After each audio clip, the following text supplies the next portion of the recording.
You've been sitting here for 40 minutes. You casing the place?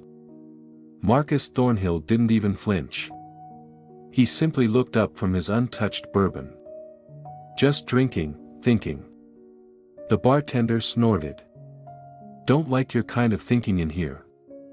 That's how 9 months of quiet visits ended, not with a bang, but with one sentence too many. The next morning, before the harbor light opened, 6 luxury sedans pulled into Bayshore. And before noon, the entire executive board of Meridian Technologies was seated in that same bar. Where are you watching from? Maybe you felt it too, the sting of being misjudged, the power of revealing your truth when it matters most. This is the story of a man who could humiliated a town but chose to rebuild it instead.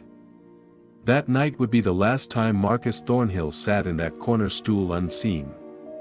But the town didn't know that yet. The bar was busy for a Thursday night. A basketball game played on the mounted television, and a group of locals huddled near the dartboard. Marcus chose a corner stool, away from the commotion. He wore what he always wore, faded jeans, a simple gray t-shirt that had seen better days, and the weathered leather boots he'd kept from his military days.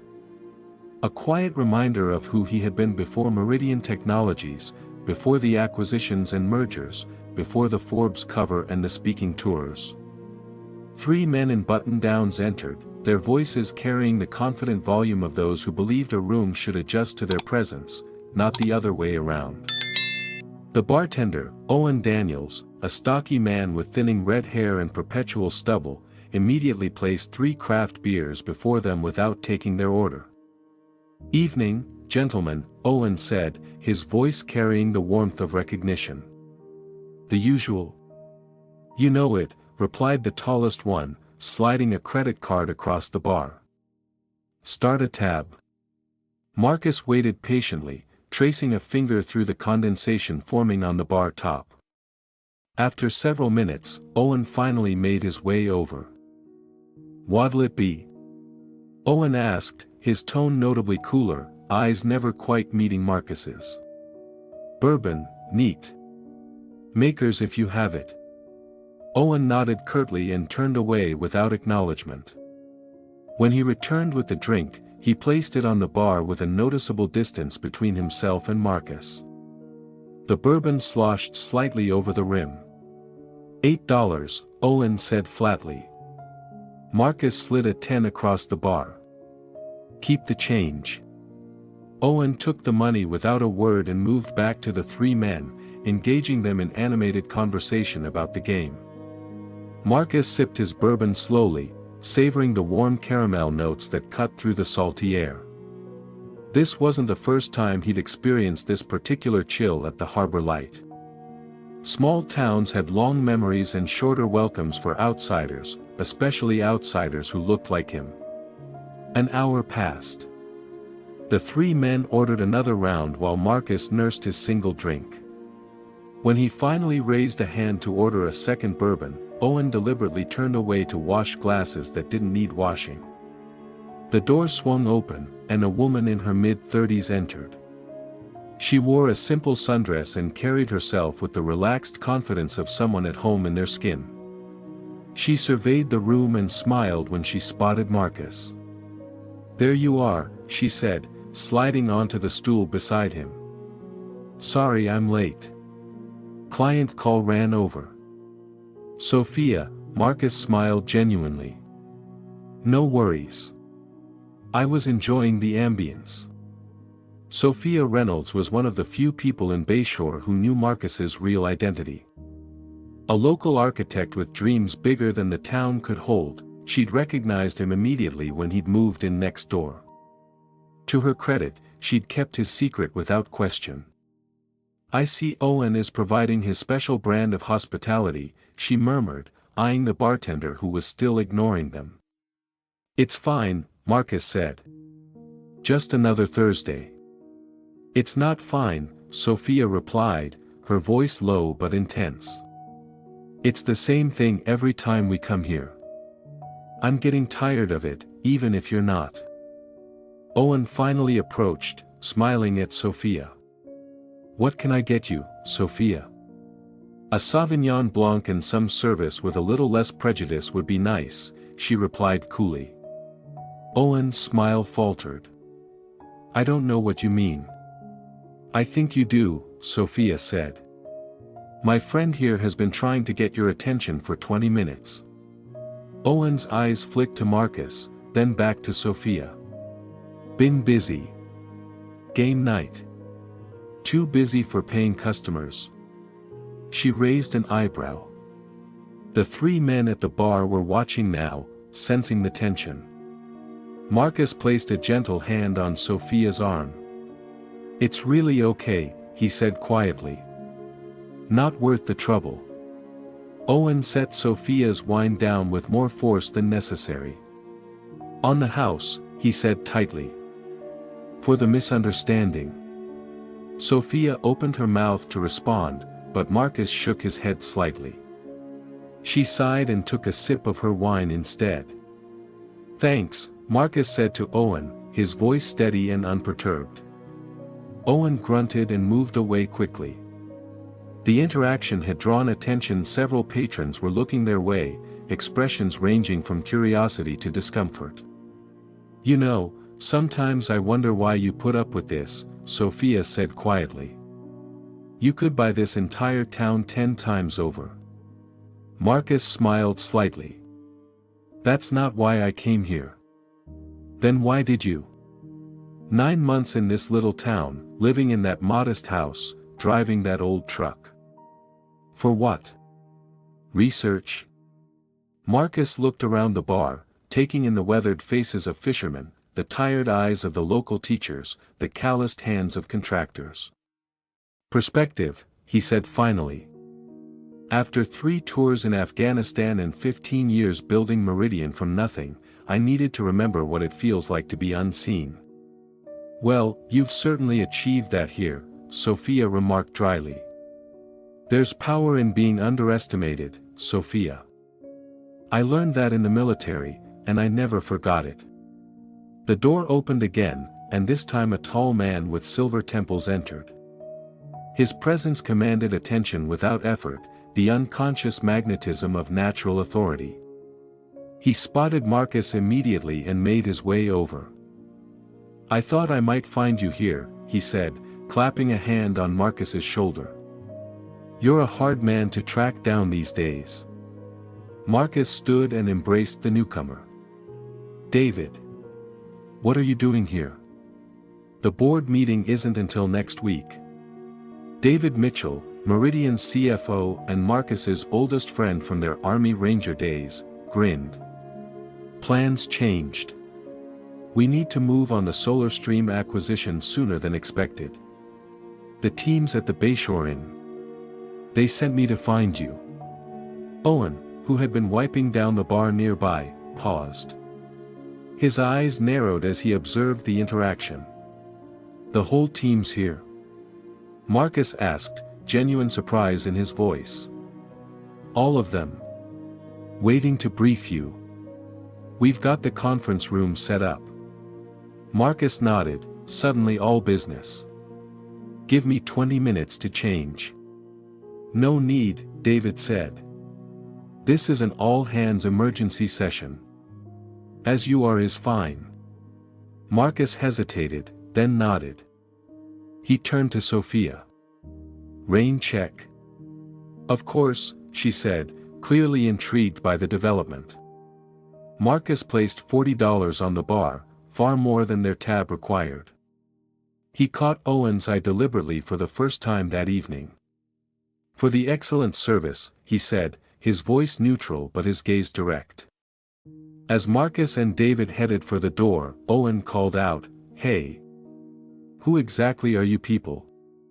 David turned, one eyebrow raised. He looked to Marcus, who gave an almost imperceptible shake of his head. "Just some folks passing through," Marcus replied quietly. "Have a good night." As the door closed behind them, the hushed conversation in the bar resumed at double volume. Outside in the cool evening air, David chuckled. Still playing the invisible man, I see. Marcus looked up at the stars, brilliantly clear in the coastal night sky. Not for much longer, it seems. You knew this sabbatical couldn't last forever, David said. The company needs its leader. And does the leader still need the company? Marcus asked, more to himself than to David. That's something only you can answer, David replied, suddenly serious. But I know one thing for certain, those people in there have no idea who just walked out their door. Maybe tomorrow they will, Marcus said, his voice carrying a quiet certainty that made David glance at him sharply. What are you planning? Marcus smiled slightly. Nothing dramatic. Just a small lesson in judgment. As they walked toward the Bayshore Inn, Marcus felt the weight of his two worlds colliding, the peaceful anonymity he'd cultivated in this small town and the enormous responsibility waiting for him in that conference room. For 9 months, he'd been just another face in Bayshore. Tomorrow, that would change. The next morning dawned bright and clear, sunlight dancing across the harbor waters. By 10 a.m., the harbor light was just opening for the day. Owen Daniels moved through his opening routine mechanically, wiping down tables, checking stock, preparing for another day of serving the same regulars. The bell above the door chimed. Owen looked up to see a woman he didn't recognize. She wore a tailored charcoal suit that spoke of money and big cities, an unusual sight in Bayshore. Morning, Owen said, straightening. We just opened. Menus on the wall if you're looking for breakfast. The woman didn't respond immediately. She surveyed the empty bar with sharp, assessing eyes. Nice place, she said finally. Quaint. Something in her tone made Owen bristle slightly. Can I help you with something? I believe you can, she replied, her voice suddenly businesslike. My name is Vanessa Clark, Executive Vice President of Operations at Meridian Technologies. Owen blinked. Okay, and I'm here about how you treated my CEO last night. The blood drained from Owen's face as the implication sank in. Your CEO? The door chimed again. 2 more people entered, a tall woman with close-cropped gray hair and a younger man carrying a leather portfolio. They flanked Vanessa without a word. Maya Chen, Chief Legal Officer, the older woman said crisply. And this is Jamal Williams, our Head of Community Relations. Owen swallowed hard. I don't understand. Who? Marcus Thornhill, Vanessa said simply. The man you've been serving, or rather, not serving, for the past 9 months. Owen's hand gripped the bar for support. Marcus Thornhill was a household name in the tech world, the brilliant founder of Meridian Technologies who transformed a garage startup into a Fortune 50 company in under a decade. The same Marcus who had been sitting quietly in his bar for months, accepting subpar service without complaint. That's not possible, Owen whispered. The door chimed a 3rd time. This time it was a group of 6 people, all dressed in business attire that seemed out of place in the casual coastal town. They entered silently and stood near the door, waiting. Our executive team decided we needed an emergency meeting in your charming town, Vanessa explained. When we couldn't reach Mr. Thornhill by phone last night, Mr. Mitchell went looking for him. What he witnessed was enlightening. I didn't know, Owen started, but Vanessa raised a hand. That's precisely the point, Mr. Daniels. You didn't know. Yet you made assumptions based solely on appearances. Owen felt sick. The implications were crashing down on him like a collapsing roof. Is Mr. Thornhill here? Not yet, Maya said. He's finishing a conference call with our Tokyo office. He'll be joining us shortly. Why are you all here? Owen asked, his voice barely above a whisper. To witness, Jamal spoke for the first time. to ensure that what happens next happens fairly. The weight of their collective gaze was almost physical. Owen reached for a glass and poured himself water with a shaking hand. Am I about to lose my business? That depends, Vanessa said, on what kind of man you show yourself to be when Marcus walks through that door. The next 30 minutes were the longest of Owen Daniels' life. The executive team of Meridian Technologies arranged themselves throughout his bar, some sitting at tables, others standing near the windows overlooking the harbor. They spoke in low voices about quarterly projections and acquisition strategies, occasionally glancing his way. Word traveled fast in Bayshore. By 10:45, local customers began trickling in, sensing something unusual was happening at the harbor light. The three men from the night before, regular customers who worked at the local bank, entered and immediately tensed at the unusual crowd. "What's going on, Owen?" one asked, eyeing the suited executives with suspicion. Before Owen could respond, the door opened one final time. Marcus Thornhill entered, wearing the same simple attire he always wore, jeans, t-shirt, and those weathered military boots. The only difference was his bearing. Gone was the careful effort to blend in, to take up less space. Now, he moved with the natural command of someone accustomed to leading. The bar fell completely silent. Marcus nodded to his team, then approached the bar where Owen stood frozen. "Good morning, Owen," he said, his voice neither cold nor warm, simply matter of fact. "Mr. Thornhill," Owen managed, the name feeling strange on his tongue after months of barely acknowledging the man. I didn't know." "No," Marcus agreed. "You didn't." The simplicity of the statement hung in the air between them. "Sir," Owen began again, "I want to apologize for." Marcus held up a hand. "Before you continue, I want to be clear about something. I'm not here for an apology. I'm here because my team insisted." He glanced around at his executives, a slight smile playing at the corners of his mouth. "They're protective." Vanessa stepped forward. "Marcus, we've witnessed a pattern of behavior that I chose not to address," Marcus finished for her. "This is my community too now, Vanessa. Let me handle this my way." She nodded and stepped back, though the tension in her posture remained. Marcus turned back to Owen. "For 9 months, I've come into this bar twice a week. For 9 months, I've received service that ranged from indifferent to borderline hostile. Not once did I complain. Why?" The question burst from Owen before he could stop himself. Marcus considered him thoughtfully. "In the Rangers, my commanding officer used to say that a person's character is revealed not in how they treat their superiors, but in how they treat those they believe can do nothing for them." The words landed like stones in a still pond, rippling outward through the now crowded bar.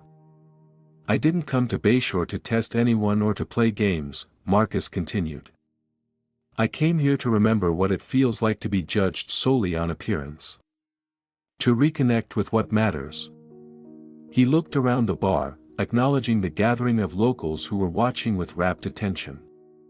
"During my 3 tours in Afghanistan, I learned that the uniform doesn't make the soldier. In business, I discovered that the title doesn't make the leader. What matters is how we conduct ourselves when we think no one important is watching." Owen's face burned with shame. "I have no excuse," he said quietly. "No," Marcus agreed. "You don't." The silence stretched uncomfortably. "So what happens now?" Owen finally asked, the question echoing the thoughts of everyone present. Marcus leaned against the bar, his posture relaxing slightly. "That depends on you. Are you going to buy my bar? Force me out?" A murmur ran through the crowd. Marcus looked genuinely surprised. "Is that what you think this is about? Revenge? What else would bring your entire executive team to my door?" David Mitchell stepped forward then. That was my doing, he admitted. When I saw how you treated him last night, I called an impromptu meeting. Some of us thought Marcus should buy this place and turn it into something better. Marcus shook his head. That was never my intention.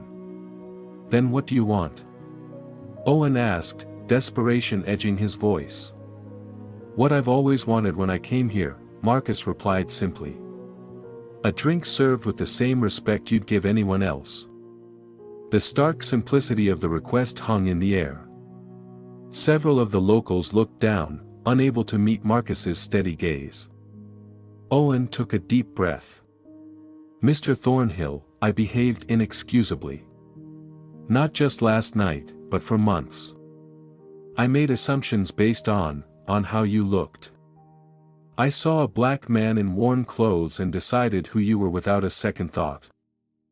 Marcus nodded once, acknowledging the admission. I can't undo that, Owen continued, but I can promise it won't happen again. Not to you, not to anyone who walks through that door.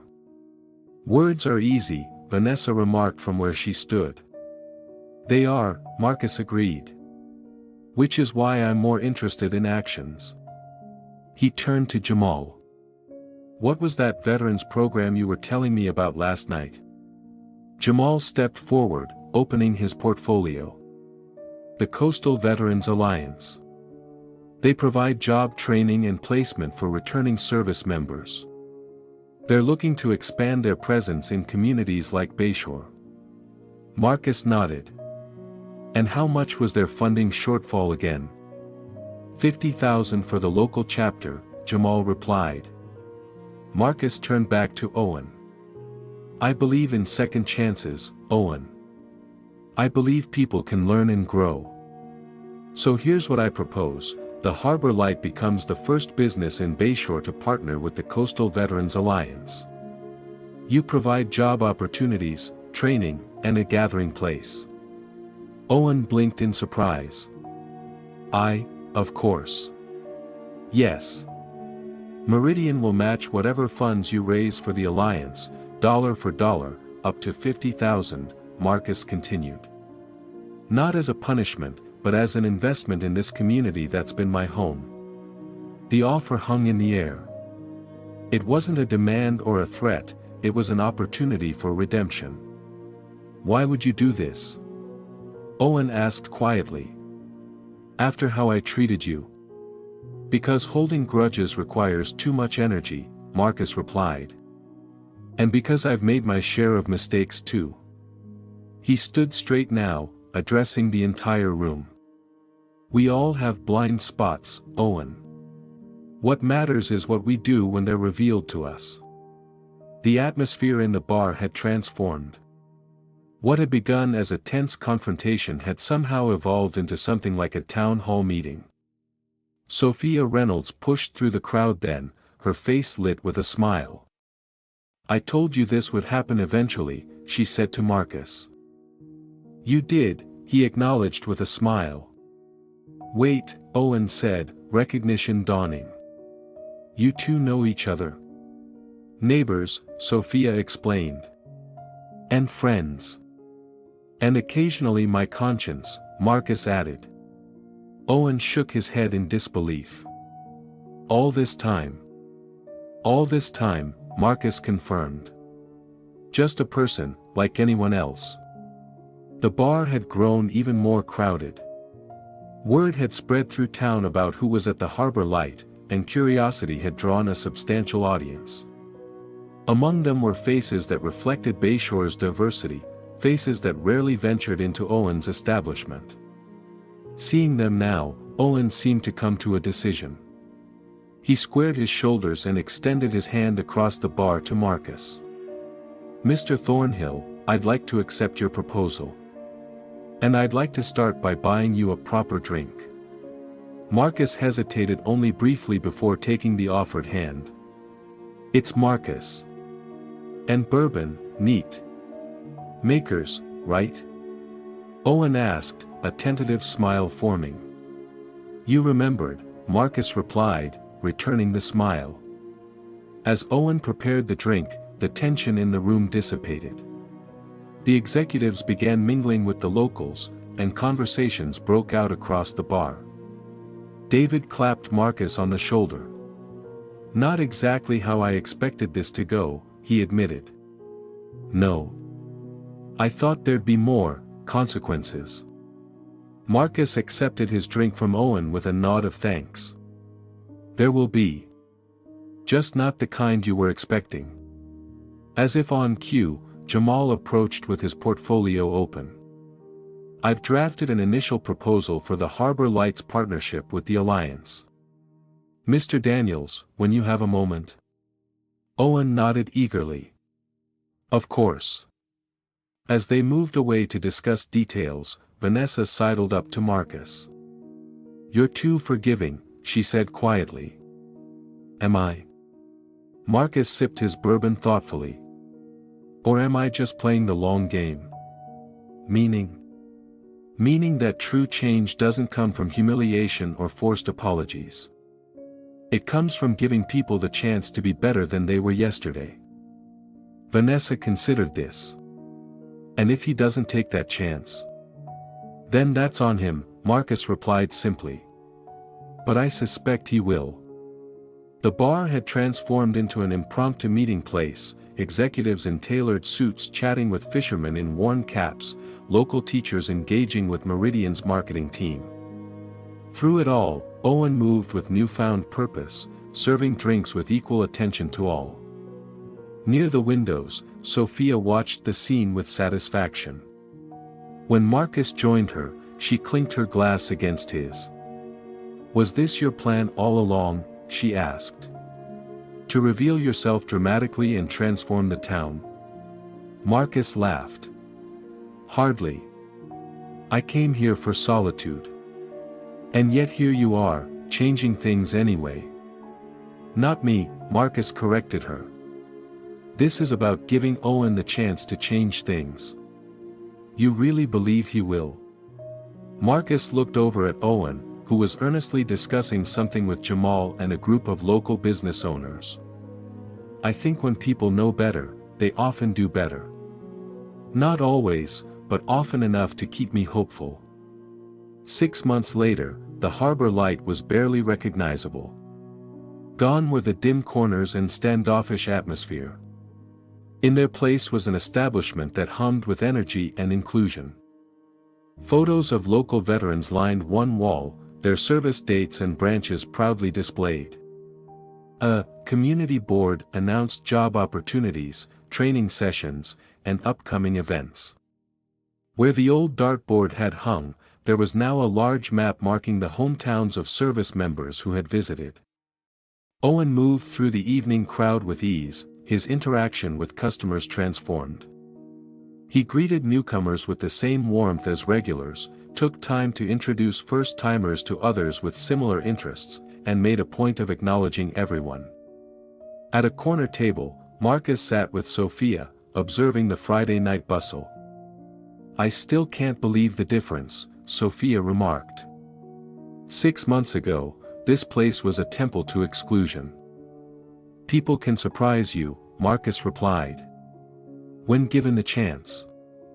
And when given a nudge from a billionaire CEO and his executive team," Sophia added with a smile. "The money helped," Marcus acknowledged. "But the change in Owen, that's all him." As if summoned by their conversation, Owen approached their table, carrying 2 drinks. "Bourbon for you, Marcus, and Sauvignon Blanc for Sophia." "On the house." "Not necessary," Marcus began, but Owen shook his head. "It's the least I can do, considering everything." Marcus accepted the drink with a nod of thanks. "How's the partnership with the Alliance going?" Owen's face lit up. "Better than I ever expected. We've placed 12 veterans in jobs around town so far. 3 of them work here now." He gestured toward the bar where a young woman with close-cropped hair was efficiently mixing drinks. "Tara, there was an army medic. Best bartender I've ever hired." "And the fundraising?" Sophia asked. We hit the 50,000 mark last week, Owen said proudly. Which means Meridian's matching funds kick in. Right on schedule, Marcus noted, pleased. Jamal will be happy to hear it. Owen hesitated, then sat down at their table. Can I ask you something, Marcus? Something that's been bothering me? Of course. Why didn't you just confront me from the beginning? Why endure months of me being an ass?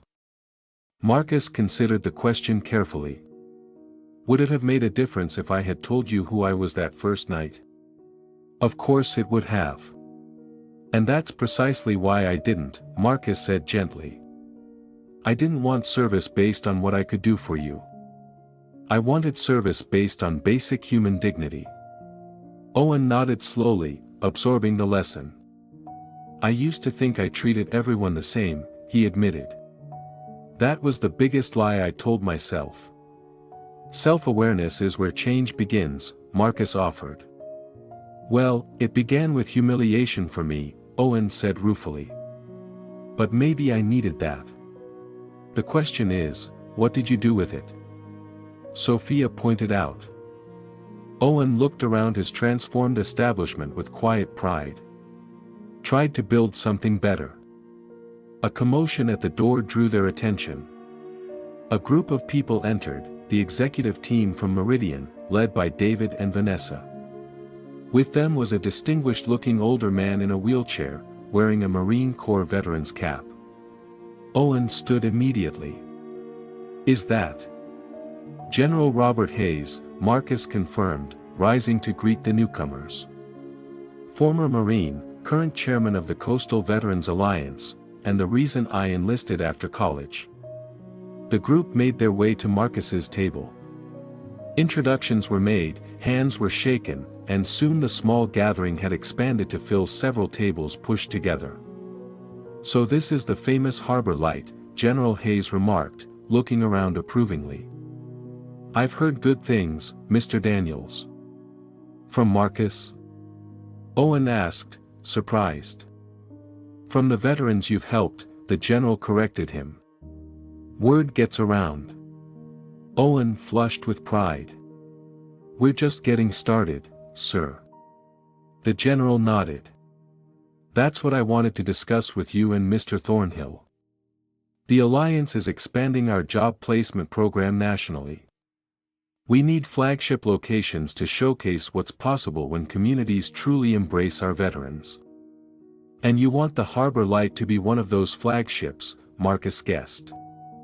If Mr. Daniels is willing, the general confirmed. All eyes turned to Owen, who looked momentarily overwhelmed. I'd be honored, sir. But I'm just a small-town bar owner. What could I possibly offer a national program? A success story, Vanessa said simply. And a template others can follow. The best teacher is often someone who's had to learn the hard way, Marcus added quietly. Owen met Marcus's gaze, understanding passing between them.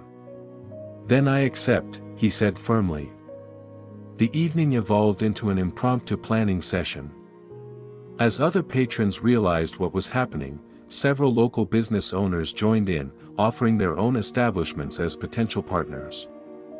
The atmosphere was electric with possibility. Near midnight, as the crowd began to thin, Marcus found himself alone at the bar with Owen. Did you plan all this? Owen asked, gesturing to the scattered papers outlining the expanded program. From the very beginning? Marcus laughed. Give me some credit for spontaneity, Owen. I came to Bayshore to escape plans for a while. And now? Now I remember why I built Meridian in the first place, Marcus said thoughtfully. Not for the wealth or the recognition, but for the change it could create. Owen poured 2 final bourbons and slid one across to Marcus. I owe you an apology I can never fully make. You don't owe me anything, Marcus replied. What happened between us was just a catalyst. What you've built here since then, that's your accomplishment, not mine. Still, Owen insisted, raising his glass. To second chances. To seeing people for who they really are, Marcus countered, clinking his glass against Owen's. The next morning dawned clear and bright. Marcus stood on the small deck of his rented cottage, coffee in hand, watching the tide roll in. The rhythmic wash of waves against the shore had become a comforting soundtrack to his thoughts over the past 15 months. A knock at the door interrupted his reverie. It was Sophia, holding a newspaper. "Have you seen this?" she asked without preamble, handing him the Bayshore Gazette. The front page featured a photo of Owen and General Hayes shaking hands at the harbor light, with Marcus visible in the background. The headline read, "Local Bar Partners with Veterans Alliance in National Program." "Owen must be pleased," Marcus remarked, skimming the article. "Turn to page 3, Sophia instructed. There, taking up half the page, was an open letter signed by Owen Daniels. Marcus read it with growing surprise. To the Bayshore community. 15 months ago, a stranger came to our town. For 9 months, I served him grudgingly, if at all, making assumptions based solely on appearance. When I discovered this man was Marcus Thornhill, founder and CEO of Meridian Technologies, I expected retribution. Instead, I received an opportunity to become better than I was. The Harbor Lights partnership with the Coastal Veterans Alliance began as atonement. It has become my purpose. The transformation of this establishment reflects my hope for our community, that we might all learn to see beyond surface judgments to the true worth of each person who walks through our doors. I invite every business owner in Bayshore to join us in this mission. Not because a famous billionaire might be watching, but because it's the right thing to do. With gratitude for second chances. Owen Daniels. Marcus folded the paper slowly. "Well," he said finally. "I didn't see that coming." "Didn't you?" Sophia raised an eyebrow. "You changed him, Marcus." "No," Marcus shook his head. "He changed himself. I just refuse to be less than who I am, even when it would have been easier." Sophia studied him for a moment. "Your sabbatical's over, isn't it?" Marcus looked out at the horizon, where the ocean met the sky in a seamless blue line. "Yes. The board meeting next week is to announce my return." "Will you sell this place?" she asked, gesturing to the modest cottage. "No," Marcus decided in that moment. "Some anchors are worth keeping." Later that day, Marcus walked into the harbor light for what would be his last visit as just another regular. Tomorrow, the news of his return to Meridian would break nationally. The quiet anonymity he'd cultivated in Bayshore would be gone forever. The bar was quiet this early. Owen was behind the counter, going over accounts with Tara, the veteran bartender. They both looked up when Marcus entered. The man of the hour, Owen greeted him warmly. "Saw the Business Wire this morning. Congratulations on your official return to Meridian. News traveled fast." "Thank you," Marcus said, taking a seat at the bar. "I saw the Gazette. Impressive letter." Owen shrugged, almost embarrassed. "Just speaking my truth. Sometimes that's the hardest thing to do," Marcus observed. "I learned from the best," Owen replied, pouring Marcus's usual bourbon without being asked. "So what happens now? Do we lose you to the corporate world again?" Marcus accepted the drink with a nod of thanks. "Meridian's headquarters is only 2 hours away. I'll keep the cottage. Be a weekend resident." "Good," Owen said with genuine relief. "The Alliance program needs your input." "It has my support," Marcus assured him. "But its success will depend on people like you, Owen. People who've experienced real change and can lead others to it." Owen considered this, clearly moved by the vote of confidence. After a moment, he reached beneath the bar and produced a small wooden plaque. "We're putting this up today," he said, handing it to Marcus. It was a simple piece of craftsmanship, stained oak with brass lettering that read, "The true measure of a person is how they treat those they believe can do nothing for them." "Your words," Owen explained. From that day, Marcus ran his fingers over the engraved letters. "I was quoting my commanding officer." "Maybe," Owen acknowledged. "But you lived them." As Marcus left the harbor light for the last time as an anonymous patron, he felt the weight of his dual identity settling more comfortably on his shoulders. The quiet lessons of Bayshore would inform his return to Meridian. The transformations he'd witnessed, in Owen, in the community, and in himself, were reminders of the power of seeing and being seen for who you truly are. Behind him, the tide continued its eternal rhythm, washing away old marks in the sand, creating space for new impressions. Like the tide, change was inevitable. What mattered was how you shaped the shore you left behind. You've just witnessed the power of quiet dignity, a force more transformative than any show of strength or wealth. This story reminds us that true leadership isn't found in titles or bank accounts, but in the ability to stand firmly in your truth while giving others space to find theirs. Where are you being tested today? In what small moments are you choosing how to respond to ignorance or prejudice? Remember that your greatest power lies not in retaliation but in transformation. The most profound changes often begin with a single person refusing to be diminished by another's limited perception. By staying true to your worth, you create the possibility for others to rise to their best selves. If this message resonated with you, share it with someone who needs to be reminded of their quiet power. Subscribe to Motivation for Success for more stories that challenge you to lead with grace under pressure. Together, let's build a world where dignity is.